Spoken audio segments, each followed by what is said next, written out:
నేను మీ నాగబాబుని. మన దేశంలో కులం అనేది మనకి నచ్చినా నచ్చకపోయినా ఒక సోషల్ రియాలిటీ. కులరహిత సమాజం కోరుకోవటం ఒక ఐడియల్ థాట్.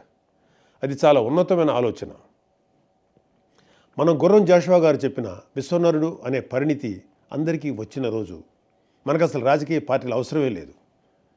నేను కాపు కులంలో పుట్టాను. నా కులం మీద నాకు గౌరవం ఉంది.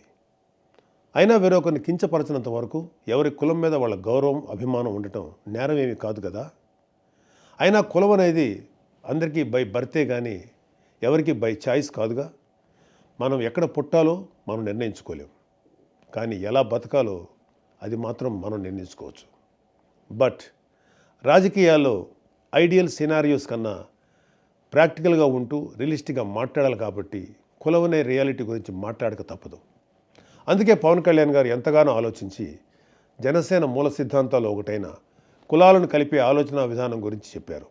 మన సమాజంలో పెద్ద సంఖ్యాబలం ఉన్న కులాలు చిన్న సంఖ్యలో ఉన్న కులాలను భుజం తట్టి ప్రోత్సహిస్తే మనకు సామాజిక న్యాయం అనేది ఆటోమేటిక్గా జరుగుతుంది. అందుకే కళ్యాణ్ గారు ఒక మాట అన్నారు, రాష్ట్రంలో అధిక శాతం జనాభా ఉన్న కాపులు ఒక పెద్దన్న పాత్ర పోషించాలి అని. దీనికి మంచి ఉదాహరణ మొన్న జనసేన పార్టీ పోటీ చేసిన అనకాపల్లి అసెంబ్లీ సీటు. అక్కడ 40% కాపులు ఉన్నా కూడా జనసేన ఆ సీటుని ఒక బీసీ సోదరుడైన గౌర సామాజిక వర్గానికి చెందిన శ్రీ కొణతాల రామకృష్ణ గారికి ఇచ్చింది. కళ్యాణ్ గారు చెప్పినట్లుగానే కాపులు గౌరలు కలిసిమెలిసి పనిచేసి ఆ సీటుని గెలిపించుకున్నారు. అసలు జనసేన మీద కులముద్ర వేసి విషం చిమ్ముదామని చూసి ఎవరైనా ఈ ఒక్క ప్రశ్నకు సమాధానం చెప్పగలరా? 40% కాపులు ఉన్న నియోజకవర్గంలో 20% ఉన్న గౌరవ సోదరులకు టికెట్ ఎందుకు ఇచ్చాం? అలాగే విశాఖపట్నం సౌత్లో కూడా కుల సమీకరణాలు పక్కన పెట్టి బీసీ యాదవ సోదరుడికి సీట్ ఎందుకు ఇచ్చాం? ఎందుకంటే మేము కులాలను కలుపుతూ ముందుకు వెళ్ళాలి అని మనసా వాచా కర్మణ నమ్మేవాళ్ళం కాబట్టి. కళ్యాణ్ గారి సిద్ధాంతాలను జనం కూడా నమ్మారు కాబట్టి వైజాగ్ సౌత్లో జనసేన అభ్యర్థి వంశీకృష్ణ యాదవ్ గారికి రాష్ట్రంలోనే అత్యధిక శాతం ఓట్లు వచ్చాయి. ఎందుకంటే ప్రూఫ్ ఇంకేం అవసరం లేదు. అయినా వైసీపీలోని నాయకులకి ఒక మునిశాపం ఉంది. వాళ్ళు నిజం మాట్లాడితే తల 1000 ముక్కలై చస్తారు. నోరు విప్పితే చాలు అబద్ధాలు, లేదంటే బూతులు. ఈ 2 తప్ప ఏమీ రావు వాళ్ళకి. చిన్న అవకాశం దొరికినా ఏవో మాయమాటలు చెప్పి కులాల్ని రెచ్చగొట్టి కుల రాజకీయం చేయటం వీళ్ళకి వెన్నతో పెట్టిన విద్య. అయినా ముఖ్యమంత్రిని బూతులు తిడితే జైల్లో పెట్టక ముద్దెట్టుకుంటారా? ఎలాంటి వాడికి కులాన్ని ఆపాదించి కులచిచ్చులు పెడదామనుకునే మిమ్మల్ని కూడా అరెస్ట్ చేస్తే దరిద్రం వదిలిపోద్ది.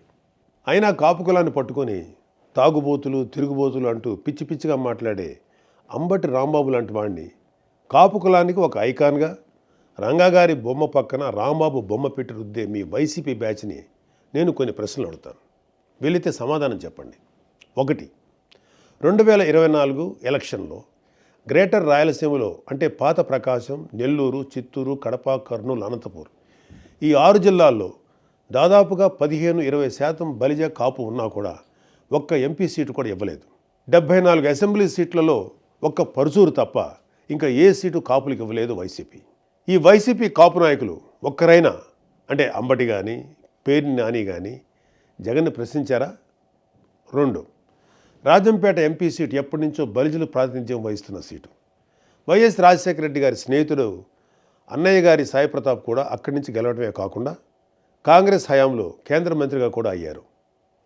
అలాంటి సీట్ని జగన్ మిథున్ రెడ్డికి 2014లో కట్టబెడుతుంటే మన టైగర్ అంబటి, లయన్ పేర్ని లాంటి వాళ్ళు ఎక్కడ నిద్రపోయారు? 3. అసలు మీకు అంత తెలివే ఉంటే మీరు ఆ పార్టీలో ఎందుకు ఉంటారు? అసలు మిమ్మల్ని మీరు ఒకసారి ప్రశ్నించుకోండి. పవన్ కళ్యాణ్ గారిని ఓడించమని పిఠాపురంకి మిథున్ రెడ్డిని పంపాడుగా, అదే బూతులు తిట్టడానికి ప్రెస్ మీట్ పెట్టమని మిమ్మల్ని పంపేవాడు. నిజంగా మీకు బుర్రే ఉంటే మనల్ని ఎందుకు పంపుతున్నాడు, మిథున్ రెడ్డిని పంపొచ్చుగా అనేనా ఆలోచించేవాళ్ళు. 4. అసలు రాంబాబు పక్కన రంగా గారి బొమ్మ పెట్టాలి అని ఐడియా ఇచ్చిన వాడిని ముందు మీ పార్టీని సస్పెండ్ చేయండి జగన్ గారు. మీ 11 సీట్లలో 6 సీట్లు పోయే ఐడియా ఇది. మీకు నిజంగా రంగా గారి మీద అభిమానమే ఉండుంటే ఆయన కొడుకు రాధాని పార్టీ నుంచి టికెట్ ఇవ్వకుండా బయటికి పంపేసి రంగా గారిని తిట్టిన గౌతమ్ రెడ్డిని ఏదో నామకే వాస్తే సస్పెండ్ చేసి మళ్ళీ ఏపీ ఫైబర్ నెట్ చైర్మన్ చేసేవారా? 5. అసలు మేము కాపులమని చెప్పుకుంటూ వైసీపీకి సపోర్ట్ చేసే కాపులకి ఒకటే చెప్తున్నా, కాపు నేస్తం లాంటి స్కీమ్స్ కూడా వైఎస్ఆర్ పేరు పెట్టినప్పుడు ఏం జగనన్నా మీ నాయనకి మా కులానికి ఏంటి సంబంధం? మా కులంలో కూడా కోటి అమృతనాయుడు గారు, సీకే నాయుడు గారు, ఒక పుంజాల శివశంకర్ లాంటి లెజెండ్స్ లేరా అని ఎప్పుడైనా అడిగారా మీ లీడర్ని? ముందు ఆయన్ని అడిగి అప్పుడు పవన్ కళ్యాణ్ని ప్రశ్నించండి. ఫైనల్గా ఒకటే చెప్తున్నా, ఇది జెన్జీ జనరేషన్. కుర్రాళ్ళు అంటూ యమా స్పీడ్గా ఉన్నారు. మీరు ఇంకా రాంబాబు అంటూ రాజనాల కాలం నాటి రాజకీయం చేస్తామంటే మీకు నెక్స్ట్ టైం ఈ 11 కూడా రావు. ఆలోచించుకోండి. జై హింద్.